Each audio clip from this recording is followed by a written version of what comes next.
What about now? I know there is no sound. There should be sound now.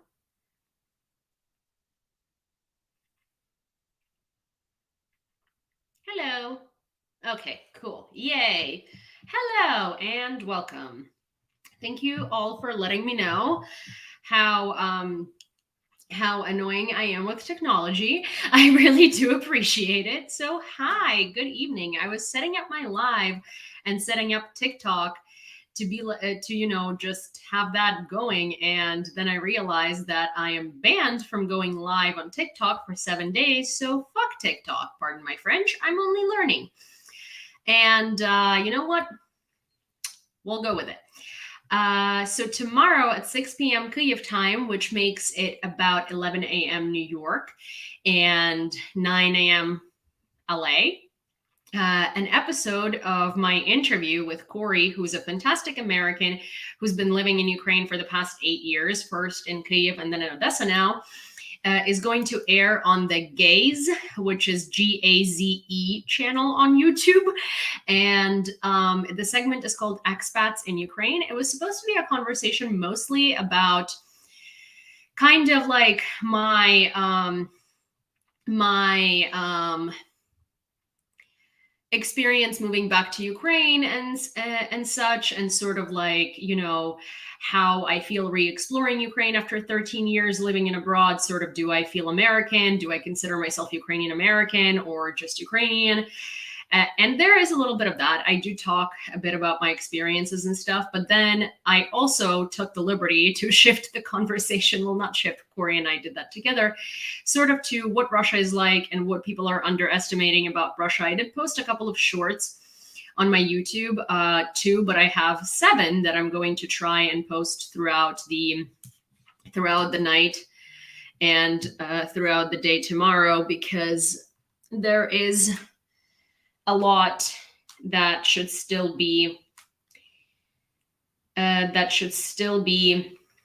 said, and there are some good bits. I mean, like, they cut the bits. I had nothing to do with picking and choosing which bits of the interview to cut into shorts. So some of them I actually think were a really good choice, and some of them I was like, I would choose something different. So I don't think I'm going to post all 7, because some of them are just like not something I feel like needs to be posted. And I'm going to post a couple more. So I would say probably 3 to 4 in total. 2 are already up. So if you haven't seen them, go watch them.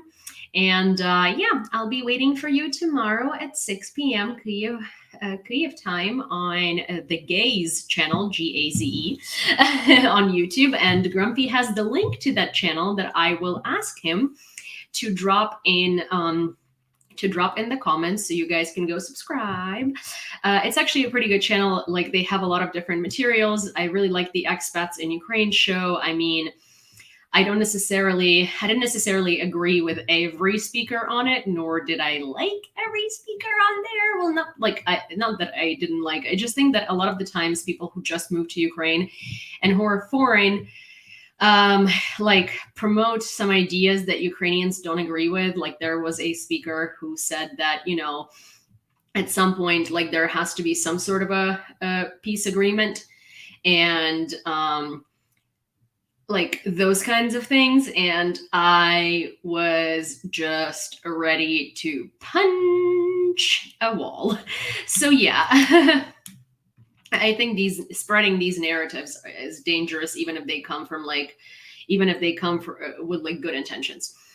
But anyways, hi everybody. Let me say hello to everyone who's here and who's joining. Hi Lauren. Hi Juju. Hi Salt of the Red Earth.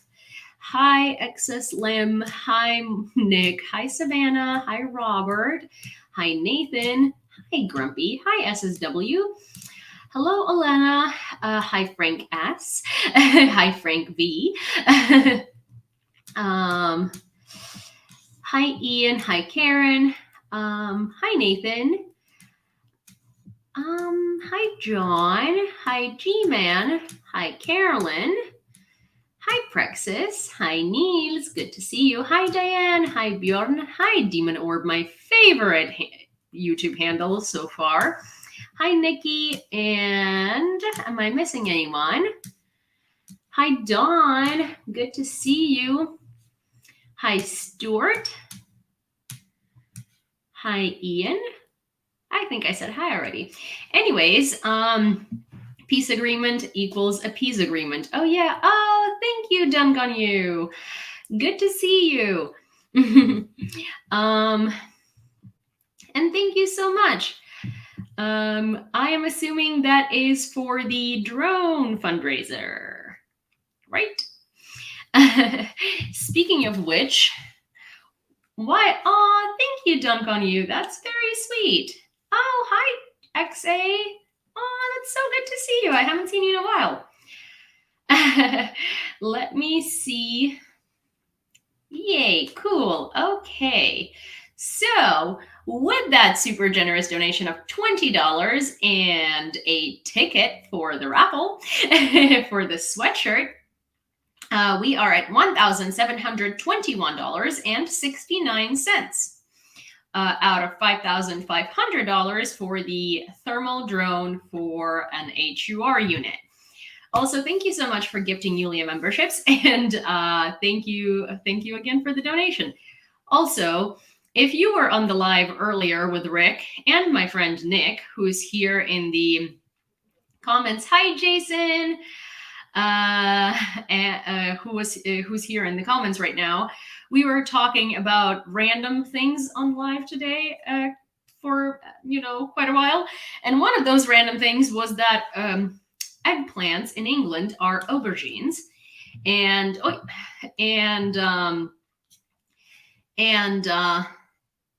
freaking zucchinis are courgettes. Like, courgette should be a mini corgi, like a baby corgi. It should not be a zucchini. So anyways, I'm going to make a zucchini emoji, an eggplant emoji, and a baby corgi emoji. And that is going to be available to all of the subscribers. And I'm hoping to upload it tomorrow. It makes no sense. There is absolutely no benefit to this community from having these emojis. But you know what? We're going to roll with it. Because why not? Because I find it funny. And you know what? My sense of humor is particular. Sometimes it's good, sometimes it's bad, but you know what? I think it's going to be entertaining. Yeah, good members in here. Thank you for membership. I was given one the other night. Oh, that's awesome. Lauren, hi. And hi, Graham. Hello. I love that everyone is like so excited for the stupid eggplant and zucchini emojis. I'm sure you all are just excited for baby corgi emojis, honestly. Like, I'm just sure of it. Boom, boom, boom. It's your house and how you like it. My house, my rules. I'm kidding, but I actually do like asking. Like we used to decide which emojis we're going to be, or like which stickers we're going to be putting on TikTok and YouTube with the community. I think I haven't, because I design all of them myself. I don't really outsource anyone. I am a graphic designer, but sometimes it's just like, I feel like after 2 years of doing this for work, not design, I have a hard time, like sometimes sitting down and concentrating and doing what I want. And like, I don't remember certain like shortcuts in like Photoshop. So I have to look them up and stuff. And it pisses me off. So I'm not necessarily as efficient in designing things as I would like to be. And then like, because I'm not efficient, I'm just kind of like, and I, like put it away for later. Hi, Walter from Michigan. English will like the corgi. I'm Scottish. I'm like, meh. Oh, hi. That's so cool. I didn't know you were Scottish. That's awesome. Scottish? Scottish. I think that's probably about how you would say that. Although, don't quote me on that. You know what? I could kind of do an Irish accent if it's in like short phrases. I can do like kind of an English accent. Scottish? No. But I do really want to visit Scotland. I remember first seeing those emojis and thinking, how does she know I'm at the grocery store? That's so freaking funny. No, you can't. Grumpy, I beg to differ. If it's not Scottish, it's grapes. Oh my gosh, you guys are so funny. I adore this community. Honestly, you're amazing. Okay, so for those of you who are unaware, we have a raffle fundraiser for a drone for an HUR unit. It is a thermal drone, so it's quite pricey. It's $5,500, and we are at $1,721.69. Maxtrax must be so happy that we're at 69 cents. And Scottish raffle. Hi, Alice, and if you when you buy a ticket for the raffle, which is $20, then you enter yourself into the or when you donate $20 to a fundraiser, or different increments of $20, like 40, 60, 80, 100, you enter yourself into a raffle for this limited edition hoodie that's sold out in a size large. All of the information is in my community tab. But it's a hoodie that says Russia is a terrorist state, and it's a fantastic hoodie. It was made and crafted and thought up and manufactured in Ukraine by Ukrainians, and all of the profits from buying that hoodie to begin with go to the Ukrainian military. So technically, we're donating to the military twice, because whoever, we are fundraising using the hoodie as like as a prize for a randomly selected person from the donors. And also I already purchased the hoodie, so the money from that already went to the military as well. It is amazing. I love the hoodie, right? Isn't it so cool? I love the hoodie as well. I'm not wearing it right now because I really need to wash it, because I've been like wearing it on lives for like 3 or 4 days in a row. And so like it's in the laundry. It's a limited edition hoodie. It is. Sadly, he's probably not here because you aren't on TikTok. Who isn't here because I'm not? Oh, no, sometimes he comes to YouTube. But yes, if you come here from TikTok, for the next 6 days, I'm not going to be able to go live on TikTok. So if you want to see me live, then you should sign up for notifications on YouTube. But here's what I'm going to do. I'm going to try and go live on my backup account, because why not? I do have a backup. Hi, Jans? Yeah, Jans or Jans? I'm sorry if I already asked. Jans, I think. Oh my gosh, Jason, thank you so much. And hi, Darlene. Jason just donated $50, which gives him 2 tickets for the hoodie raffle. See live by coming to Kyiv. And that brings us to $1,771.69. But I'm also going to go onto my backup account, and I'm going to, oh my gosh, I almost went on Joey's account. That would have been so funny. Like, hi. I remember me. So I'm going to, one sec, showing movements of locations of the military. I know I'm not supposed to film movements of military equipment in Ukraine. I get it. Trust me, TikTok, I am less interested in movements of Ukrainian military equipment than you are, based on how much you like,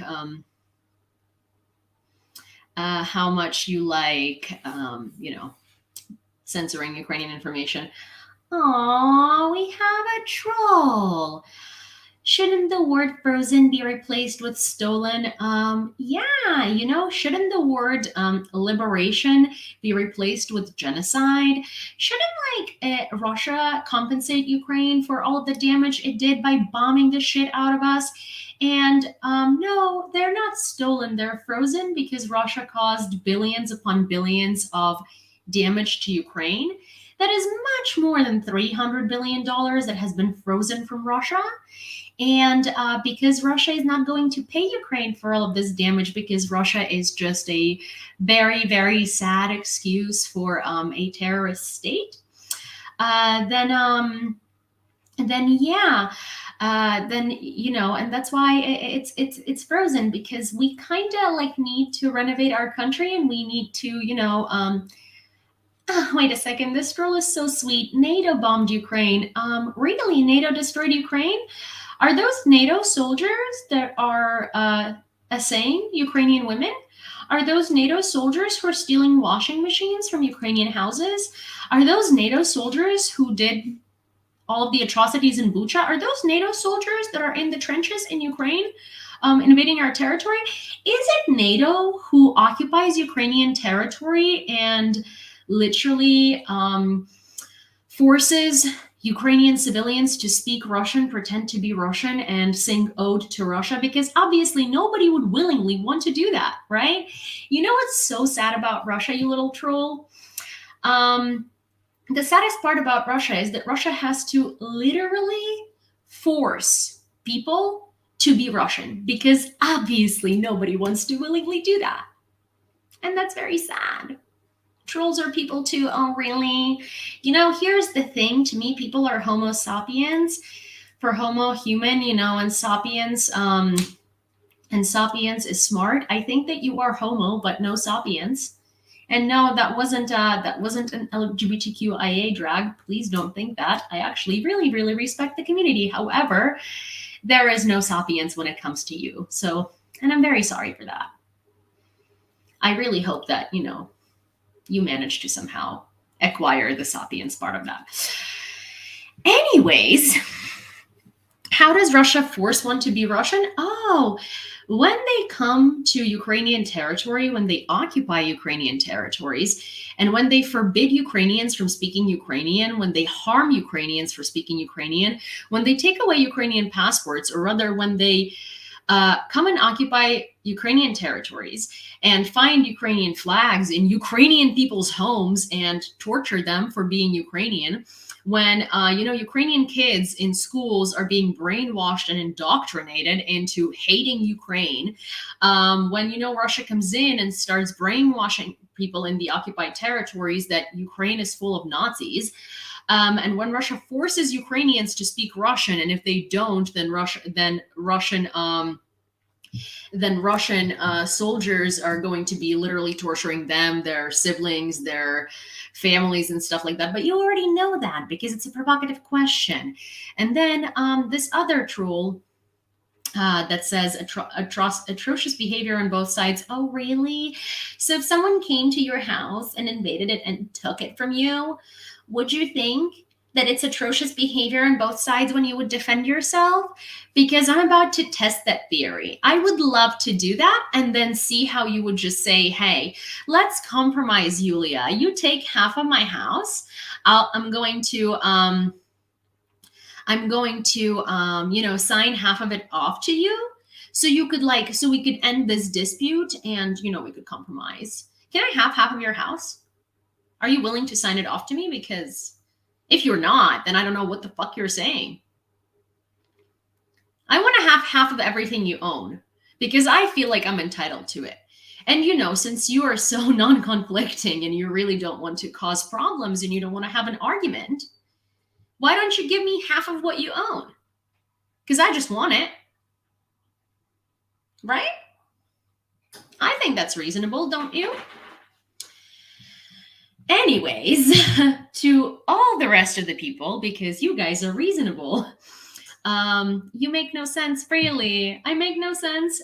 Russia came and took Ukrainian territory, and you are telling us to give up and to compromise and give that territory to Russia because, you know, you just don't want a war. Well, I'm telling you that I want half of everything you own, and you should give it to me because obviously you don't want to have a conflict, right? So let's compromise.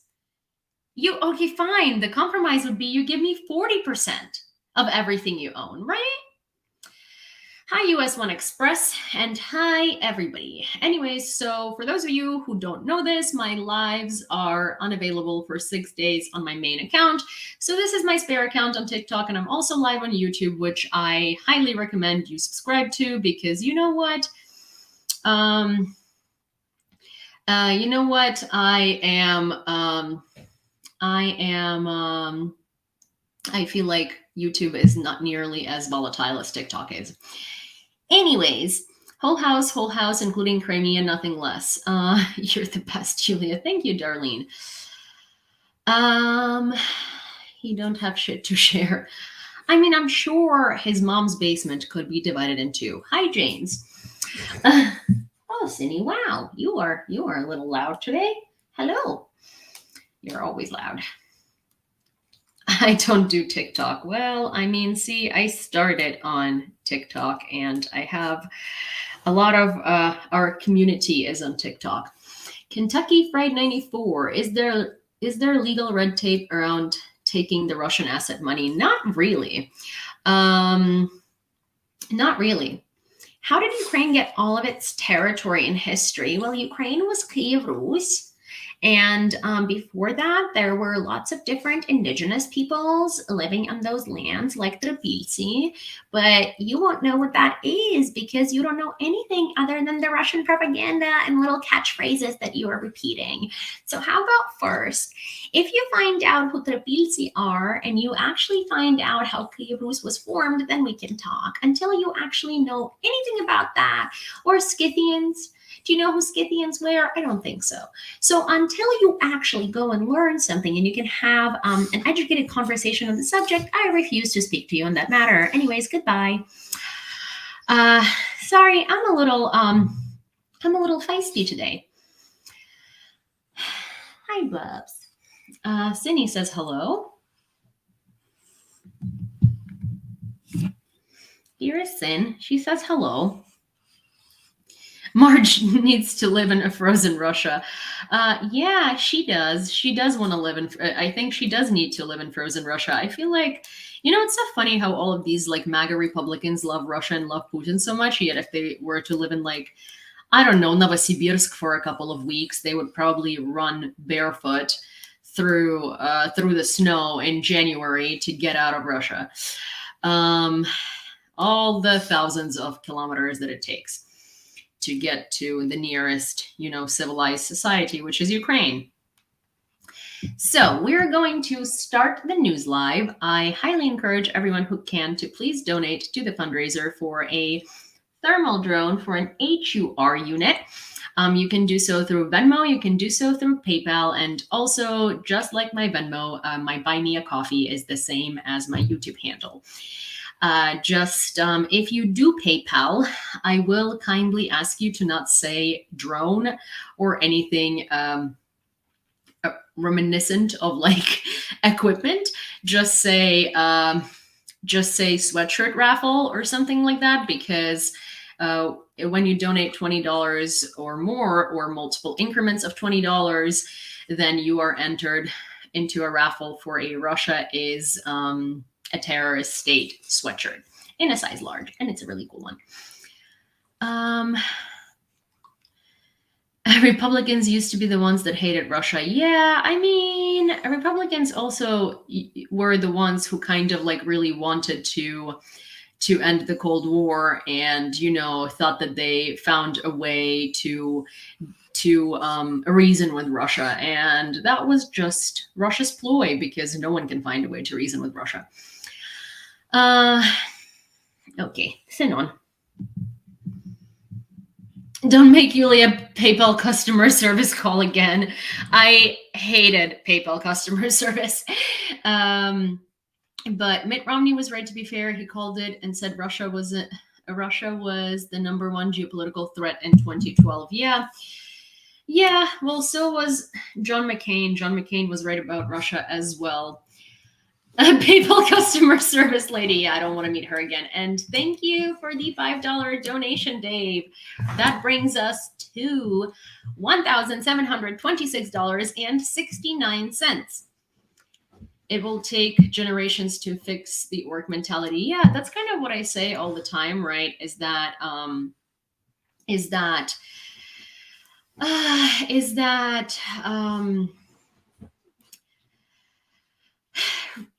when we talk about Hitler and how screwed up Germany was in World War II, right? We're talking about a man who influenced just a couple of generations, right?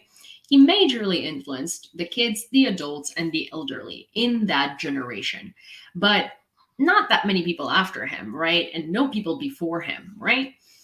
Now, Russia is not a product of Putin. Putin is a product of Russia. He's a KGB agent who is a product of the Soviet Union and who sort of like is a product of that Russian mentality, of that imperialistic mentality.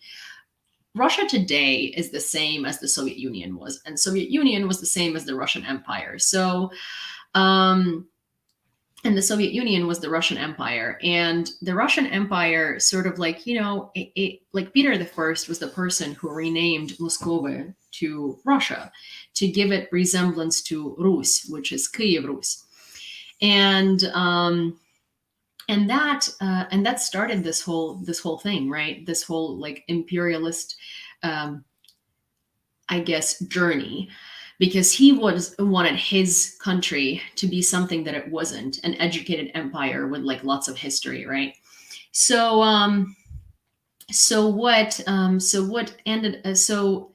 it's not Putin who influenced this generation of Russians. It's been like generations upon generations upon generations of Russians who have deemed themselves superior to everybody else, and who have this imperialist mentality, and who think that the world owes them and they're just so much better than the rest of everyone. And imagine how difficult it is to get rid of a mentality that's been ingrained into your whole nation for like centuries. And I don't mean like a generation, centuries. He just fueled the fire. He didn't have to fuel the fire. Like he's practically been Russia's only president, apart from Yeltsin, who spent more time drinking than actually doing something. But he also wasn't great. Like Yeltsin is responsible for invasions. Transnistria in Moldova. Hello. The first Chechen War. Come on. In fairness, the 90s were a different time. If Yeltsin hadn't been so foolish, maybe things could have been a little different. If wishes were fishes, we'd all cast nets. Well, yeah, but Yeltsin was no different. Yeltsin was a belligerent alcoholic who wasn't really like a leader who wanted democracy. He was also like a Soviet raised and shaped man who was responsible for lots of invasions, and who also didn't like, I kind of find it like very disappointing and like sort of upsetting how many Russian leaders or like Soviet leaders are considered better than they were, right? Like I've heard people call Gorbachev the only democratic leader or liberal leader of the Soviet Union. Like, first of all, the Soviet Union was a forced empire. He wasn't a fucking democratic leader. He wasn't as bad as Stalin. He didn't kill as many people as him. He wasn't as bad as like Lenin. But he was still bad. And like when people say, oh, he could have stopped the dissolution of the Soviet Union, but he like let the Soviet republics free. Like, no, he didn't. He couldn't hold on to it. He would have loved for the Soviet Union to continue existing, but he just couldn't do it. He didn't have enough power. He didn't have enough political pull, and the Soviet Union was broke. And he could have sent tanks through the cities who were protesting. He did. Look up Lithuania and Latvia. Look up Georgia. Look up Azerbaijan. Look up I think it was Kazakhstan. Look up what they did. He was just as bad as everyone else. And Yeltsin authorized the wars in Chechnya. Yeltsin authorized Transnistria.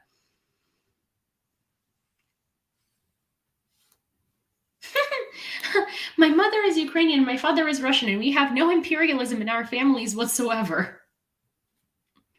I'm so fucking tired of people who are who have Ukrainian like ethnic heritage being like, my mom is Ukrainian, my dad is Russian. Like, okay, well, here's the thing. Do you know any Ukrainian songs? Do you speak Ukrainian? Did you grow up with any Ukrainian traditions? Have you ever made pisanki? Or did you grow up more with a mentality like a Russian did? Because normally that's what happens, because Ukrainian people are so berated by Russians that when they marry into Russian families, they just assimilate and they stop trying to teach their kids Ukrainian. They stop trying to teach their kids Ukrainian traditions. They stop doing all of that. So I'm just wondering, when you say I'm half Ukrainian and half Russian, and you're trying to use your half Ukrainianness as some sort of an argument, have you grown up in like a Ukrainian society? Have you grown up with Ukrainian people around you who spoke Ukrainian and knew Ukrainian traditions and identified as Ukrainian and did all of these things? Because I highly doubt that. And if you didn't grow up like that because your mom spoke Russian and because your mom assimilated to like your dad's ways of being and they just lived in a Russian community and did what the rest of the like post Soviet people did, then that is literally imperialism because your mom gave in to Russification. And that's what Russia has been doing to Ukrainians.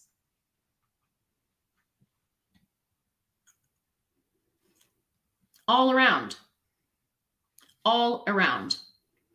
So your argument about that is likely false because I've met a ton of people in the United States whose mom is Ukrainian and whose dad is Russian or vice versa, and they always grew up in a Russian-speaking environment.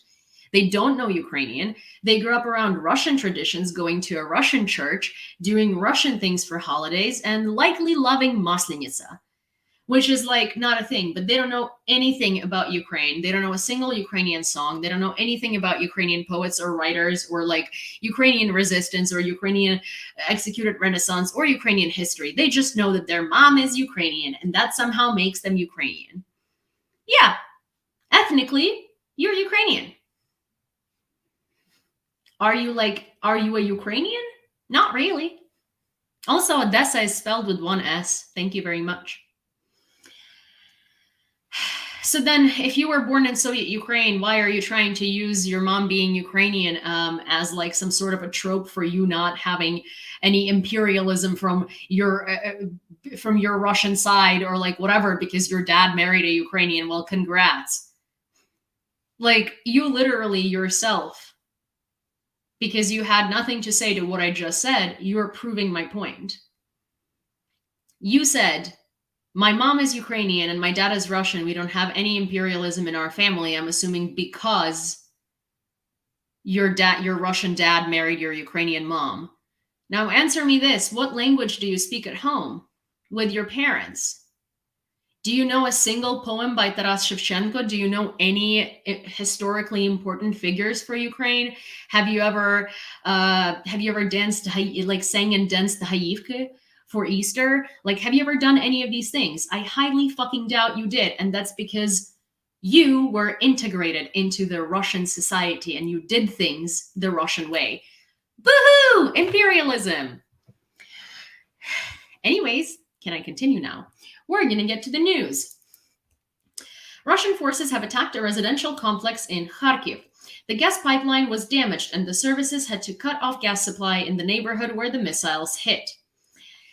2 S-300 missiles that exploded near a residential apartment building, a lot of broken windows. We will inspect the roofs. Several houses were damaged. We will return the gas supply in the morning. Recently, there has been chaotic shelling of Kharkiv, mainly targeting residential areas of the city, said Mayor Ihor Terekhov. 2 people were injured. Their condition is light, and they were treated on the spot, wrote Oleksiy Nahubov, head of the Kharkiv Regional Military Administration. Pushkin lived in Odessa. Oh, wait, Odessa, both with 2 L's. That's okay. You're trying to be derogatory. That's cool. Here is the fun fact. You know, some Russians lived in Paris, and some of them, like you, live in America, right?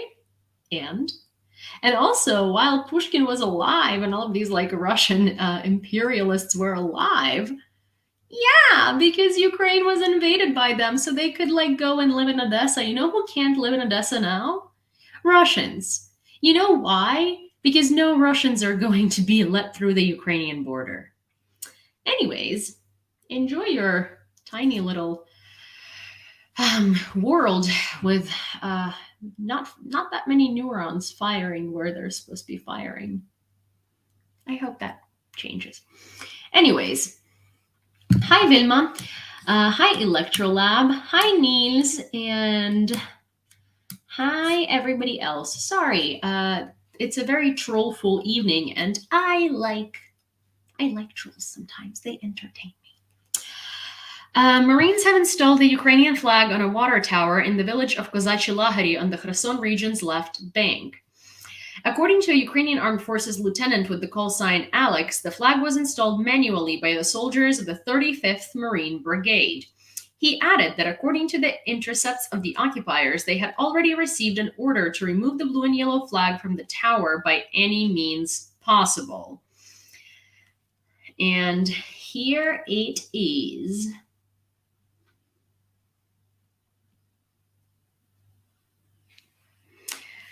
Which, by the way, so how many of you have seen Dune? Because in Dune, there is this understanding, or there is this term, and it's sich, and it's sich tabor, right? So actually, Dune was inspired by Russian imperialism. And of course, it wasn't solely inspired by the imperialism towards Ukraine, but Sich, or Sich, is a place where Cossacks, it was like a Cossack fortress, and it was a safe place. It was their base, and it was where they defended their land. Tabor, or like Tabor, or Tabir, is quite literally like a tent city, right? So like Sich Tabir, like, well, Sich would be comprised of tabors, right? But a Sich tabor is very likely drawn inspiration from an actual Cossack siege and their tent cities. And that's a very interesting parallel. I found out about that a couple of days ago. I actually haven't watched Dune yet, neither one nor two, and I am very ashamed to admit it, because I first want to read the book, because I know that everybody says that the book was like so much better. So I simply don't have the time to read a book that big right now, especially like something that is fiction, because I just I spend a lot of time reading nonfiction, and I need it for work.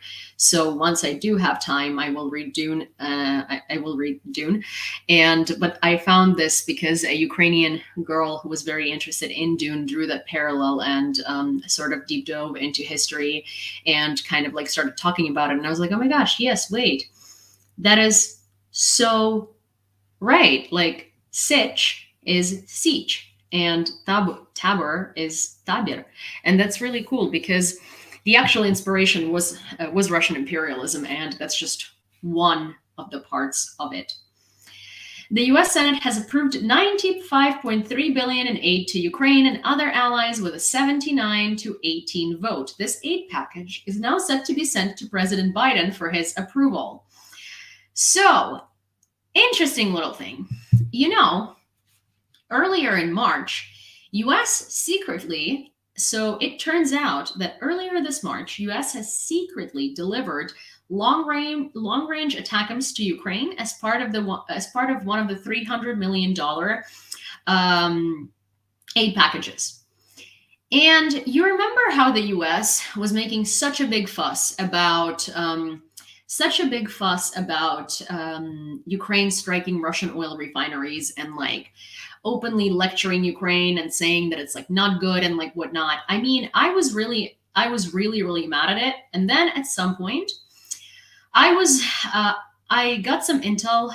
And I was talking to Grumpy. It was like a month ago, and I was saying, you know what? I think that this is a distraction.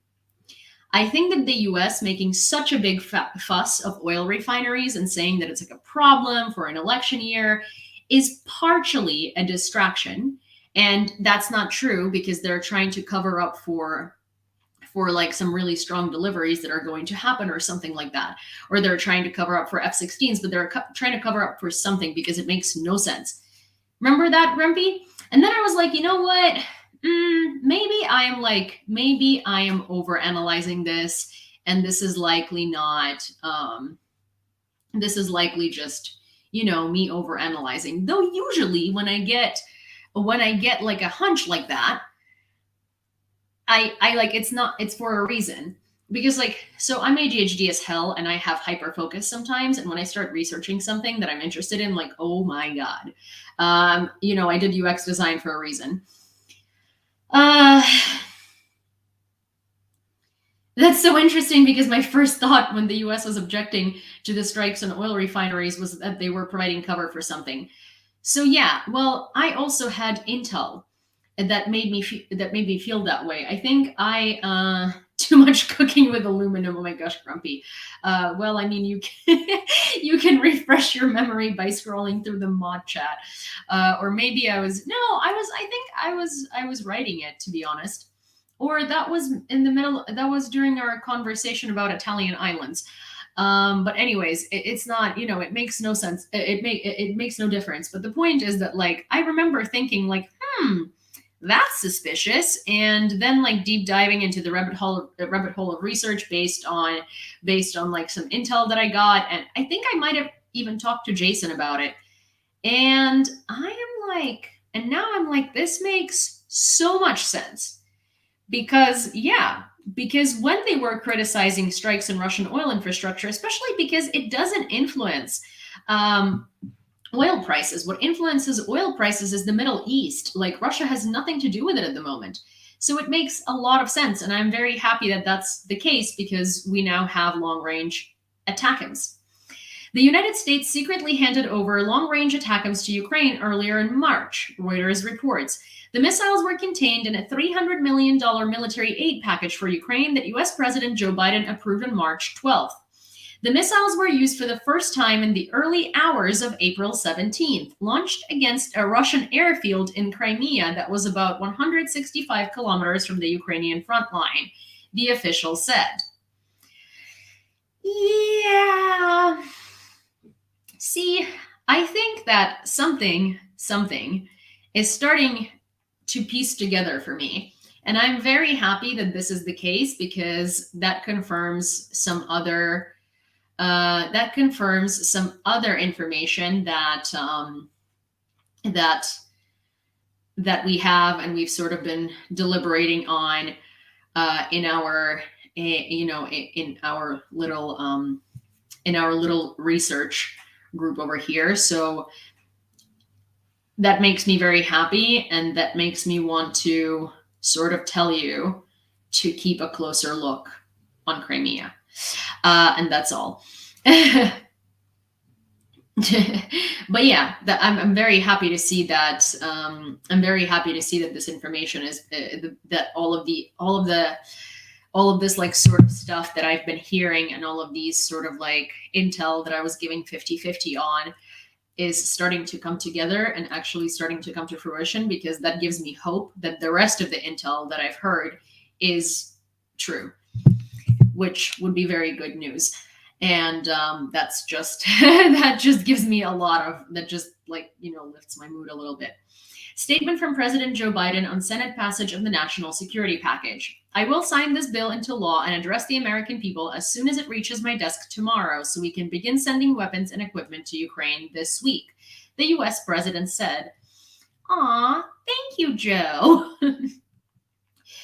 This one is a very good one, and I very much agree with Joseph Borrell on this. Borrell usually makes really good statements, but that's the thing. Like, you know, he's a man of many words, many correct words, but not that many actions, TBH. 90% of proceeds from frozen assets of Russia should be spent on weapons for Ukraine, says Joseph Borrell. The European Union's High Representative for Foreign Affairs and Security Policy, Joseph Borrell, believes that 90% of the proceeds from Russian assets in the EU should be used to purchase weapons and ammunition for Ukraine. The funds should be directed to the European Peace Fund. The remaining 10% of the revenues should be transferred to the EU budget and used for financing Ukraine's recovery programs. I think this is a phenomenal, not idea, but this is a phenomenal solution because, yes, you know, it's good to have Russia's frozen assets and use them for like reconstruction of Ukraine for the things that Russia ruined. But the thing is, like, in order for us to start actually reconstructing full speed, we need to stop Russia that continues destroying things. And we're not going to be able to stop the destruction unless we stop Russia. And for that, we need weapons. 6 people were injured in Shevchenkivsky district of Kharkiv as a result of Russian shelling, Kharkiv Regional Military Administration reports. There were also two missiles that hit Zolochiv and Kharkiv region. The shelling partially destroyed the former building of the Zolochiv administration and 10 buildings, including two residential apartment buildings as well as a banking institution. Kharkiv has been shelled. We know this. Kharkiv is 30 kilometers from the Russian border, and unfortunately, Kharkiv suffers every day, and the destruction is just getting worse and worse. And it does really seem like Russia is trying to just wipe it off the face of the earth, same way that it did with Mariupol. And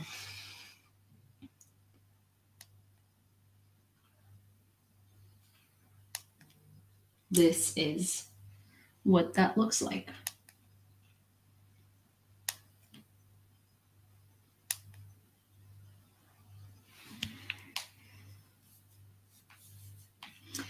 The head of the Bundestag's Defense Committee, Marie-Agnes Strack-Zimmermann, called on the German government to supply Ukraine with Taurus cruise missiles. The United States will now supply Ukraine with long-range ATACMS missiles. This is sufficient reason to act now on the Taurus issue, she said.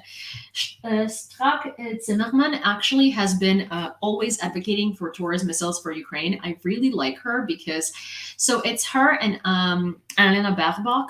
Both of these women are phenomenal, and both of these women have been not holding back at all, saying it exactly how it is, and trying to do everything that's in their power to get the best deal for Ukraine possible in Germany.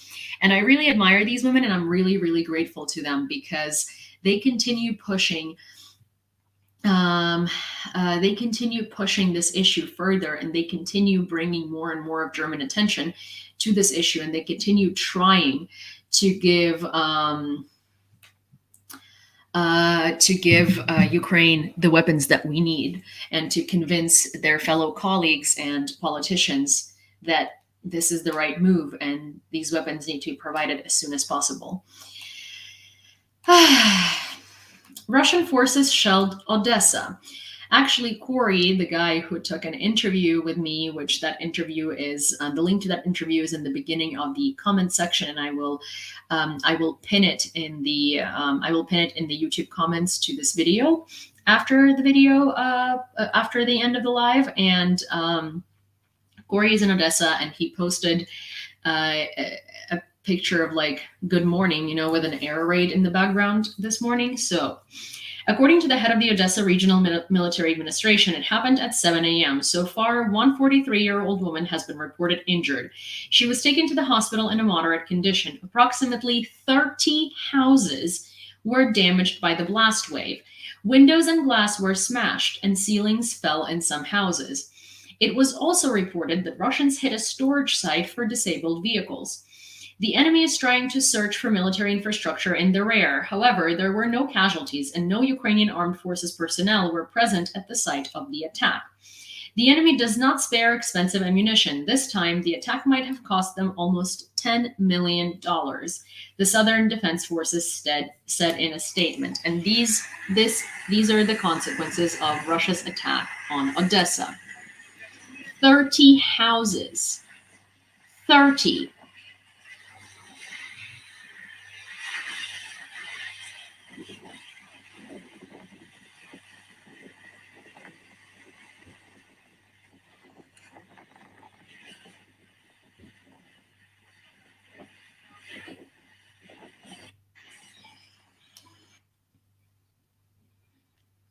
Oh, cat. Sorry. We had also just received another donation, which brings in a new ticket for the raffle from Kat, and that brings us to, one second. That brings us to 1,700. Wait, yeah. Did I? Am I tripping? No. $1,746.69. Sorry, for some reason I was in my own world for a minute. So if anybody would like to donate to the fundraiser, and if anybody would like to, try their luck to win a sweatshirt that says Russia is a terrorist state on it, while also contributing to a fundraiser for a drone for the armed forces of Ukraine, for an HUR unit, a thermal drone, you can do so through these links, or also through Buy Me a Coffee, which is also connected, which is also the same username as my YouTube and my TikTok, which is YEWLEEA.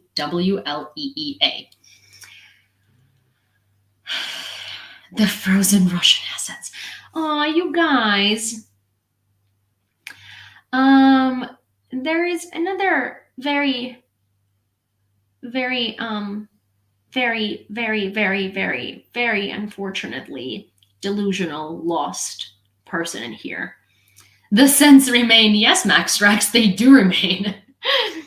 Canada has granted Airbus a waiver to allow it to use Russian titanium in its manufacturing, says Reuters. In February 2024, the country imposed sanctions on one of the world's largest titanium producers, the Russian metallurgical company VSMPO Avisma.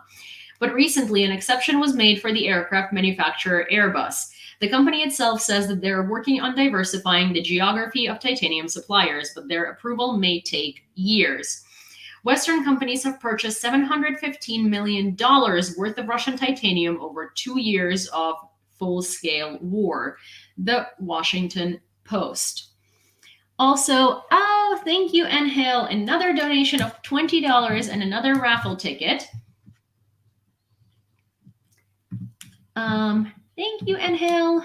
Also another donation from Chad for $20.31, which buys him another raffle ticket and brings us to $1,787. Woo!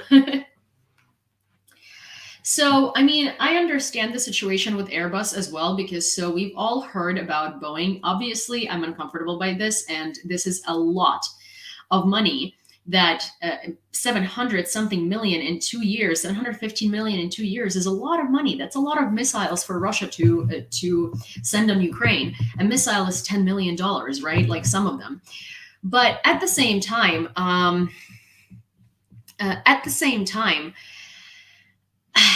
Airbus is kind of like our only hope right now, because we've all heard about what's been happening with Boeing and how Boeing engineers are talking about the company cutting corners and about these aircraft breaking down, and how they themselves would never fly a Boeing or fly in a Boeing. And I mean, I sort of kind of get it, because if Airbus can't produce airplanes, it is going to be a really rough situation here, because Airbus and Boeing are some of the largest manufacturers. Okay, today we're providing another 1.5 billion euro to Ukraine under our annual macro financial assistance package. We will continue helping Ukraine resist Russia's aggression, keep its institutions and infrastructure running, and conduct crucial reforms. Europe remains united and resolute, Ursula von der Leyen, President of the European Commission, stated. The UK will provide Ukraine with Paveway 4 bombs as part of a new military aid package, writes BBC correspondent Jonathan Beale. The Paveway 4 is a GPS or laser-guided precision bomb with a range of more than 30 kilometers, depending on the altitude and flight path. Its weight is 230 kilograms. This bomb is a version of the American JDAM and French AASM, or is a competitor of the American JDAM and French AASM. An excuse to keep the land they have so they can regroup and get ready for a bigger land grab. Yep. France is asking, ooh, this I really like, and it's kind of weird coming from France, but I can see sort of how, because, Macron's party probably really doesn't want Le Pen's party to be anywhere close to winning the presidential election anytime ever, and like literally anymore. But Here is what France did. France is asking the European Union to set up a new sanctions regime to target Russian disinformation and election interference operations worldwide, says Bloomberg. The article says that the proposal, which is backed by Estonia, Latvia, Lithuania, the Netherlands, and Poland, would allow the EU to strengthen sanctions against individuals and entities involved in Russian sponsored destabilizing activities. Thank you, Niels. The draft paper says that destabilizing activities executed by Russia related actors have increased everywhere in Europe as well, as the Russian regime has taken actions to undermine democracy, stability, and the rule of law through a variety of hybrid instruments. So, this is something we've been talking about, right? That's what I was saying. Russia installs leaders in Western countries, Russia sponsors political parties and politicians that work for Russia, that fit with Russia, that are favorable for Russia, and no one is doing anything about it. There are still Russian cultural centers. Russian professors are still teaching in the Eastern European studies departments. Russian journalists still work for renowned publications, even though most of these people are actually sponsored by the Russian government, because you would not believe the network that the KGB has. And it is fantastic that someone is finally, even though it's Macron, and even though he's kind of like, flippy floppy and and he's sort of, he doesn't always, I guess you never know what to expect from him, but he's sort of been in his Churchillian era. I'm so happy that someone's starting to take this seriously, even if it's for their own benefit. But France asking the European Union to set up a new sanctions regime to target Russian disinformation and election interference operations worldwide is huge. And I really hope that the US also invests in that, because boy, do we need it. Yulia, I did try to write you an email. It did not work with the one in YouTube. Les, here is an email that should work. I received an email today and it did work.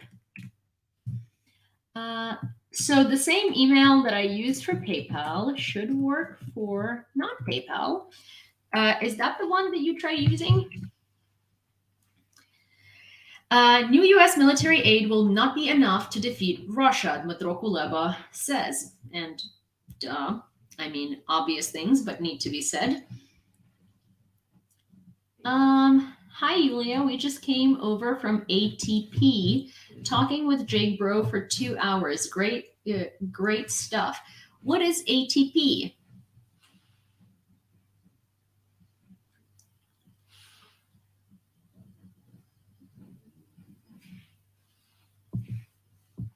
Not a single package can stop the Russians.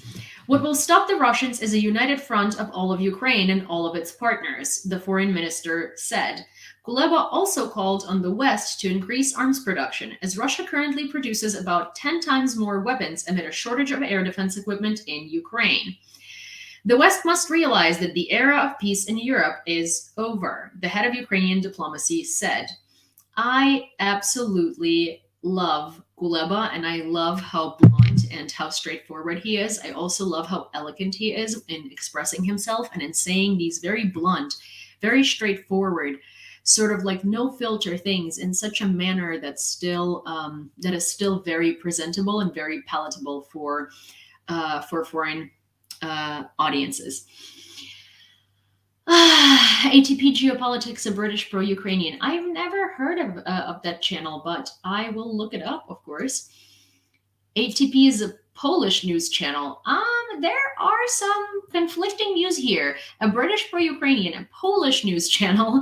And good to see you here, Paul. Did you get your Russian passport in the mail yet? Why? Would I have to wait for Russia to come invade and give me a paper passport? That's so 2000 and late.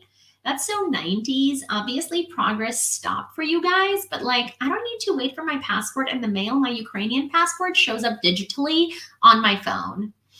But thanks for the offer. Even if it comes to me in the mail, I'll just send it straight the fuck back to Russia, or I'll burn it.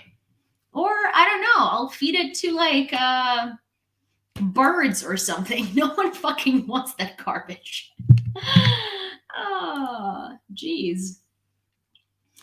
Anyways, he visited Ukraine last month, I think. TVP is a Polish channel. Oh, cool.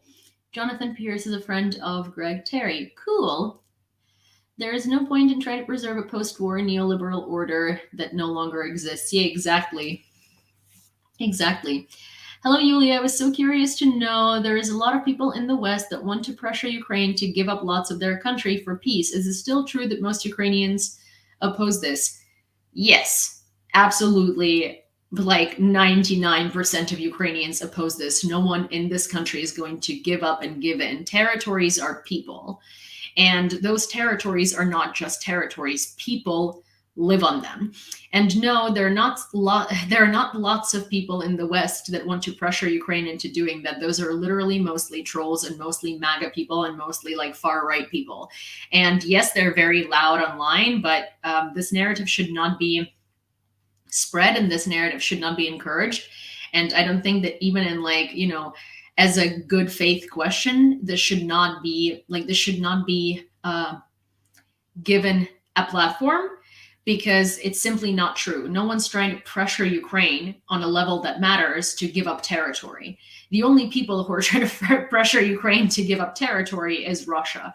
Literally, most of the Western world is not trying to do that. And the only people who are a small, loud minority of internet trolls that are actually encouraged by real bot farms. The US President Joe Biden has signed a $60 billion aid bill for Ukraine. Woohoo! I'm making sure that shipments start right away. In the next few hours, we will begin sending in equipment to Ukraine for air defense, munitions for artillery and rocket systems, and armored vehicles, said Joe Biden. In a speech at the White House, the president said that the law's path to his desk was difficult, but that America eventually came together. Russia wants to disrupt the peace summit. Volodymyr Zelensky citing information from intelligence. We have specific intelligence data indicating that Russia not only wants to disrupt the peace summit, but also has a specific plan for how to do so, including how to reduce the number of participating countries and how to act in order to thwart peace efforts for even longer, the president stated. To counter this, we must work together in unity to achieve a just peace. We're all equally interested in forcing Russia to make peace and adhere to international law. The world majority can ensure this. The Global Peace Summit in Switzerland provides us with a real opportunity to achieve just peace and restore full force to international law, he added. Volodymyr Zelensky on the U.S. aid package said, from ATACMS and artillery to necessary air defense and equipment. Today, President Biden signed into the law the support package approved by Congress, support specifically for Ukraine. We've overcome a path of half a year. No matter what anyone says, we're gaining the support we need to continue defending lives from Russian attacks. In recent days, we've been working very actively with our American friends at all levels to promptly fill this package from the United States with the exact weapons our soldiers need, from ATGMs and artillery to anti-tank weapons and missiles for HIMARS, to essential air defense systems and equipment, the president said. Now we will do everything to make up for the 6 months spent in debates and doubts. What the Russian occupier has been able to do in this time, what Putin is planning now, we must turn against him, Volodymyr Zelensky stated. And there is not much to really say about this. Anytime that Ukraine has an event on the international arena, Russia tries to sabotage it. Russia tries to make less countries participate. Russia tries to bribe countries. Russia tries to blackmail countries. Russia tries to make it seem like Ukraine is losing support. That's literally the reason why they're trying to make it seem like less countries are going to show up to the peace summit, because that would demonstrate a picture that works for them. Ukraine is losing support. And Russia tries to do that every time, and every single time they failed so far, because more and more countries show up. Joe Biden shared the moment of signing the law on aid to Ukraine and other allies. Today, we answered history's call at this critical inflection point. With the signing of our national security package, we tell the world that America stands resolutely for democracy and freedom and against tyranny and oppression, he stated. How profound. We don't walk away from our allies. We stand with them. That's what it means to be the indispensable nation. That's what it means to be the world's superpower and the world's leading democracy. Oh, Joey, it'd be so sweet if when you said that, you actually, remarked the fact that it took you like 8 months to get here. Not just you, but like America in general. But that's okay.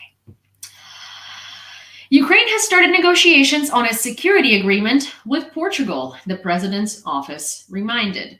Particular attention was paid to the expectations from the inaugural peace summit in Switzerland, as well as to the important role of Portugal in the implementation of the Ukrainian peace formula and the involvement of the Global South in this process.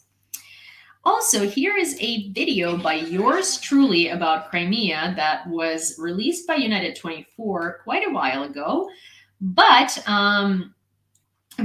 it was reshared today, and I want to reshare it with you too.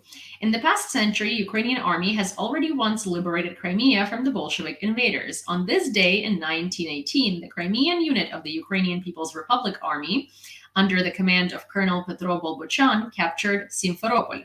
Delve into this remarkable historical event. F Ukraine. Aw, bud, but you are so interested in Ukraine that you decided to stop by here and write that. Like, clearly it bothers you. Because, when I don't care about something, I don't go into people's lives and make sure to express how much I don't care about it. I just keep scrolling. But that's just me. Okay, video file. That's just not, actually, it's not just me, it's just like emotionally and mentally stable people. That's what they do. Anyways. 5 years ago. In 1917, the Ukrainian People's Republic was created. At the same time, the Bolsheviks seized power in Russia. They hated seeing Ukraine independent, so they launched an invasion on the country. To protect from the aggressor, the Ukrainians signed an alliance agreement with Germany and Austria-Hungary and jointly began expelling the Russian invaders. In April 1918, it was Crimea's turn to be liberated. The former Russian Black Sea Fleet also legally belonged to the UPR, so Ukrainians came after it to Sevastopol. To liberate Crimea from the Bolsheviks, they formed a unit based on separate Zaporizhia division, headed by Colonel Petro Bolbochan. When Ukrainian army broke through to Melitopol, it motivated Kirimli, the indigenous people of Crimea, to start anti-Soviet riots. Ukrainians entered Crimea in a heartbeat. The same evening, Kirimli joined them and Jankoy was taken under control. Next morning, they entered Simferopol. The Soviet government of Crimea was overthrown in 4 days with minimal losses. An Ukrainian flag was raised over the ships of the Black Sea Fleet. Both Crimea and Ukraine had a difficult way ahead, but Ukrainians proved that they know how to fight for what is theirs. We do know how to fight for sure, because we've been doing that all throughout our history and mostly against Russia. Ed De Bruin says, what does the drone have to offer? Is it for surveillance or dropping bombs? The drone is a surveillance drone. It's a DJI Mavic 3 Pro, but it also has the ability to see in the dark, because it's a thermal drone, and the thermal lens is very, very, it's an expensive lens, which is why the drone is like twice the cost of a regular Mavic 3 Pro. It does give advantage for night missions, because those are kind of like the most important, both for recon and other things. So I technically am not allowed to say this. So I'm going to give you a riddle. These drones are not a riddle, but I'm going to give you like a little, a little sort of like summary that I'm sure you can read between the lines. These drones are not meant to be combat drones by any means. But as we all know, Ukrainian defenders are very, very nifty and very good with makeshifting things. So technically, any drone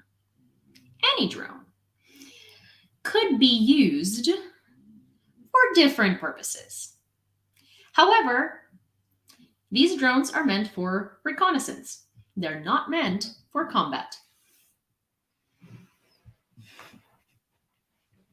I'm off United 24? What do you mean by that? The White House has admitted that Ukraine lost Avdiivka due to delay in aid. Oh, finally, admitting mistakes is very good and very rarely accomplished by US politicians. Aw, let's applaud Jake Sullivan for a second for saying that.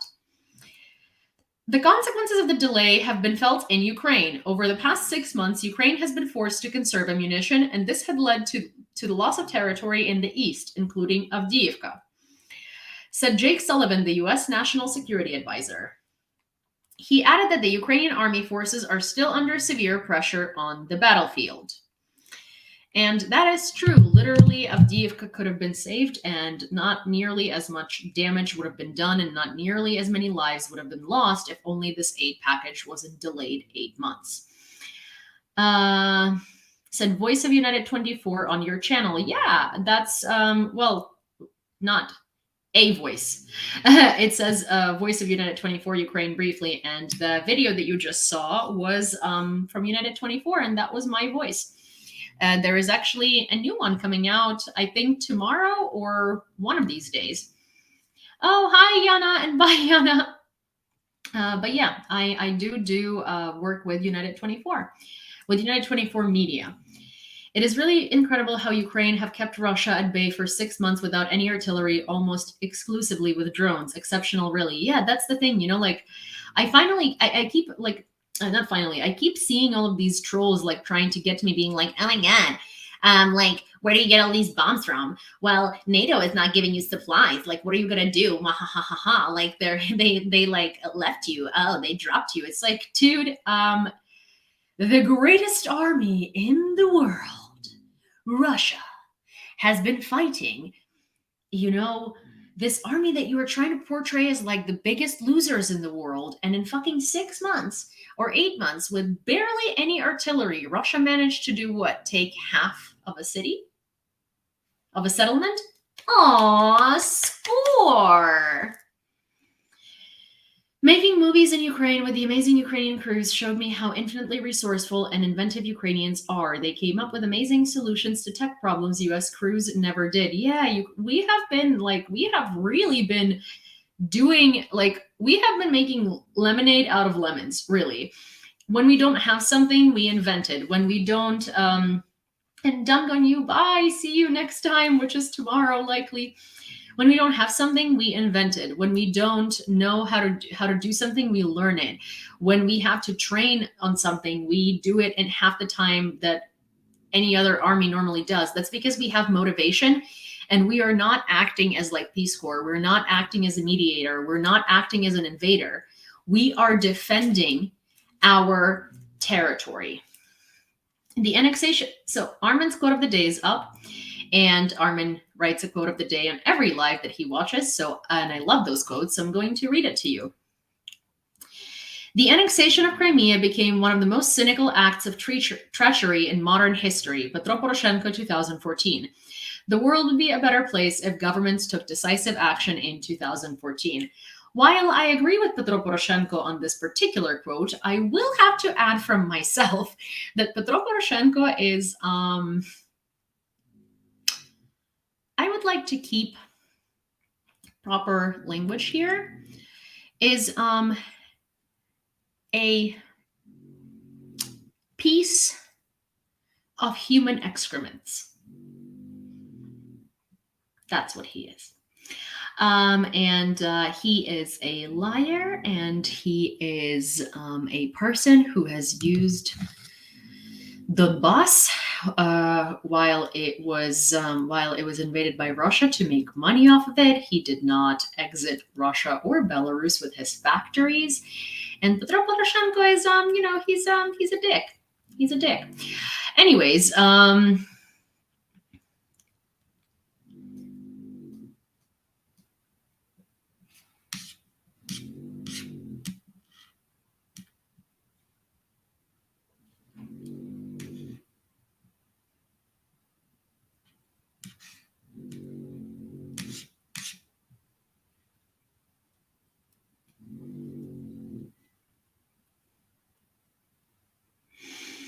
well, no, I mean, you guys, like, I think that here's the thing, like, I am not saying Americans as in like American people. Okay, like when it comes to like I can see how someone would get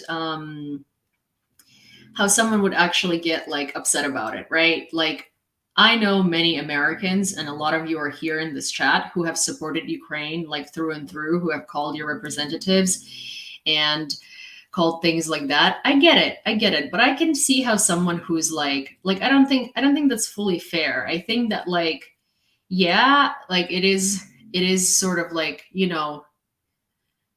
um most Americans should know that when I'm not that I'm saying when I'm saying Americans, I don't mean like American people. I mean American I mean like American politicians, and when I say Americans, I mean MAGA people, right? But like, and it's not necessarily fair. Like I don't want someone to feel like I'm saying that, Americans as like a nation suck and like did this. Like no, not at all. I mean, I've lived in America for 13 years. Like I have a lot of friends that are American that I absolutely adore. A lot of them are actually calling their representatives daily, whether those representatives support Ukraine or not, or whether they have already expressed their support, right? Like a lot of people have been pushing for this aid package, and if it wasn't for American people in majority, like none of this would have happened, right? But I don't know why someone would take me saying Americans as like as like the entirety of America. I think it's politicians and it's MAGA people and it's like crazy far right Republicans. But at the same time, like a lot of Americans help Ukraine. Like I think most of our like funding through individuals comes from the United States. So obviously like this is not aimed at American people. Like most of my audience are American people. I started this channel in America, right? So it's like I mean, I don't know why that would echo as something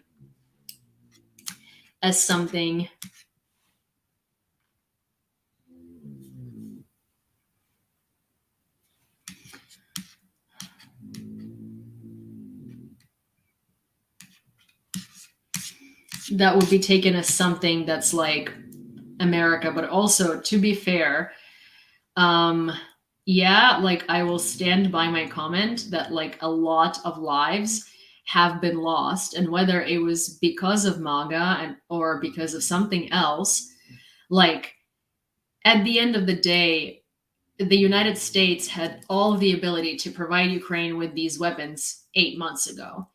And if the United States did that, then thousands of lives would not have been lost. If every single time the US did not delay every single package or did not delay approving this or that aid, lives would not be lost. I think it's easy to say from the perspective of like, oh, you shouldn't thank us, but you also shouldn't be like that when you are not watching so many people die, people that you know, people that your friends know and stuff like that, because it is like this blood is on the American hands, not on the American people's, not on the people that support us, not on the people that did everything to get this package through. But like at the same time, as much as America helps, it also did fuck it up. And that's true, because it was in the hands of the United States to save those lives. And like I'm thankful to every single American who like supports us. I'm thankful to every single American who donates. I'm thankful to every single person that does fantastic things for Ukraine. But but I'm also not going to sit here and not say that thousands of soldiers would not have like that. It's totally okay that this happened, and it was completely preventable, absolutely preventable, had it not been for the political shit and for the political power play and for political chess that has been played. And like, I wish that it had happened 8 months ago. And I think, you know, I could throw a tantrum and I could just say I'm out. If something that someone said bothered me or I didn't like, right? But it's like I don't necessarily, you know, like I want to throw a tantrum every single time someone calls Azov Nazis. I want to throw a tantrum that every single time someone says I support Ukraine, but I want to throw a tantrum every single time I see the death toll from each city. I want to throw a tantrum knowing that the US has like so many Patriot air defense systems and has not been providing them, right? But I don't. And the thing is, like, at the end of the day, like, no matter how thankful you are, you also can call out things that are blatantly wrong. And yes, the United States supports us the most because it has the most ability to do that. But they also hold us in a chokehold because without the US and with US, like, you know, with US holding things off, it costs a lot of Ukrainian lives.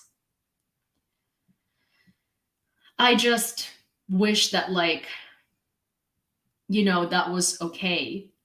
And Ukrainians were able to say that and were able to say how disappointed we were this entire time, you know, in what's been happening. But that doesn't mean that I hate like Americans or I'm not grateful to Americans or I'm not grateful to like Americans that contribute every day, even through my personal fundraisers, you know, for the military units that I know. But at the same time, like, I don't know. I think it's just like, it should be understandable why we would feel that way and why we would say that. Yeah, I wish Biden didn't make such a huge freaking, you know, like as if this was like as big a deal in terms of like saving Ukraine as everyone's trying to make it seem. Because this package would have done so much for Ukraine 6 months ago, and now all it's going to do is just balance things out. And had it been here 6 months ago when it was introduced, we would have been able to potentially liberate quite a few of our cities and settlements and villages. But we didn't. We lost them and we lost lots of people, and those people are not going to be able to be returned. And that's on America in that sense, because America had all the resources to prevent that. Anyways, I'm sorry if I hurt someone's feelings. I think it's time for me to go to bed because it is almost 2 a.m. or try to go to bed. Thank you everyone who participates and thank you everyone who donates. And I don't know, that was like quite a crappy thing. I also didn't realize immediately what had happened because I didn't see the comments. And I wish I could have like addressed that, but you know, it is what it is. Anyways,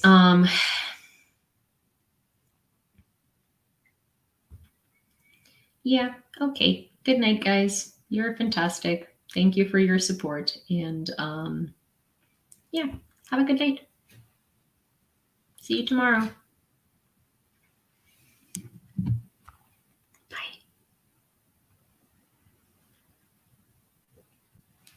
Bye.